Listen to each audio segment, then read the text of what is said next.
So the election happened last night, and evidently there was a red wave that has taken over the legislative branch. And let me ask you something. Do you think that matters? Like, when you walked outside this morning to scratch your balls and drink your coffee, was anything different? Well, you gotta, like, wait and stuff. You gotta, like, they gotta be, like, in the office and do the things. Okay, so, first off, we've got the whole issue of, like, mail-in ballots and all that type of stuff, which, hey, look, it doesn't matter. And that's kind of the point I want to go to, is the red or the blue being in office, it doesn't matter. Think about when the Democrats had the both houses of the legislature and the presidency, like, what was it, 2 years during Obama? They did zero. They shut the government down more than they did anything. Like, that was the era of, like, oh, we're having a government shutdown for like 3 weeks because, like, we can't figure out a budget, or we can't, like, do this, or we can't, like, do that. Why do you think it's going to be any different? Because everyone on the red half of the ass clown circus, it doesn't seem like any of them care for each other. They don't like each other. They don't play well together. You know, the number of people that are considered Republicans in name only, which, fuck you, because that acronym is cool. You get to be like, I'm a rhino. I don't know. Sounds cool. It seems like you'd want to be a rhino, but anyway. They don't care about you. What they do doesn't matter. Like, the number of people that were wrapped around the axles for this election, which was not as many people as you'd think. Personally, in the probably 5,000 people that, like, you brush by in a week, I've not heard anybody in the actual real meat world say anything about the elections, about the midterms. Like, there was less talk about midterm elections than there are about, like, local gotta vote for the the dog catcher elections. Like, there was less chatter than local elections. And statistically, the elections nobody goes to, maybe, probably, arguably the most important ones, the super local elections, like your, dog catcher, your, kid runner offer, your truancy officer, like those people, yeah, like, that's a lot more direct in your life, and that's, like, a lot more important, because those people, you can actually go to their office and go,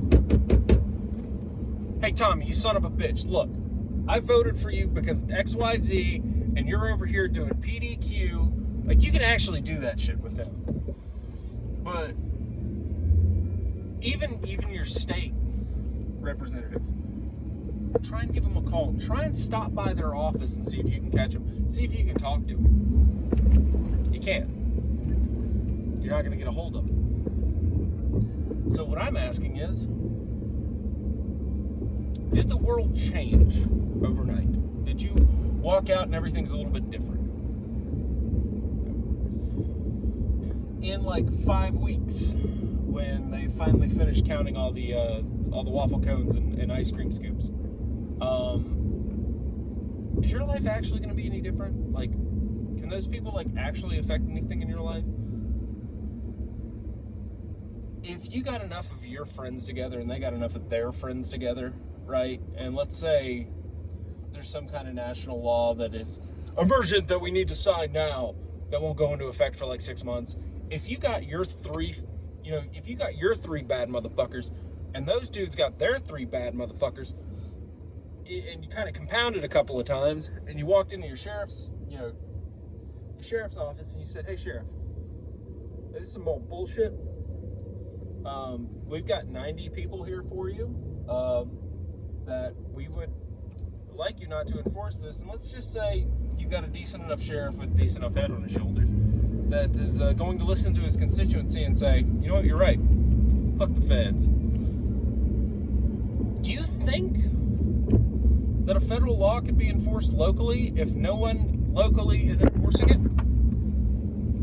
So the power is in our hands, not through voting necessarily at a federal level, but through reminding our local enforcement and our local, legislative bodies and judicial bodies that, like, hey, you guys are here because we're allowing you to be here.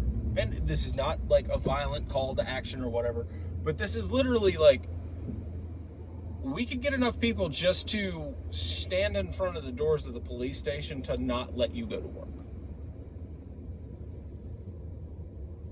Like, you want to talk about really stir some shit up, have about 100 motherfuckers stand in the governmental district of your town, and just a couple of 3 deep sitting on the steps just going, no, nobody's going to work today.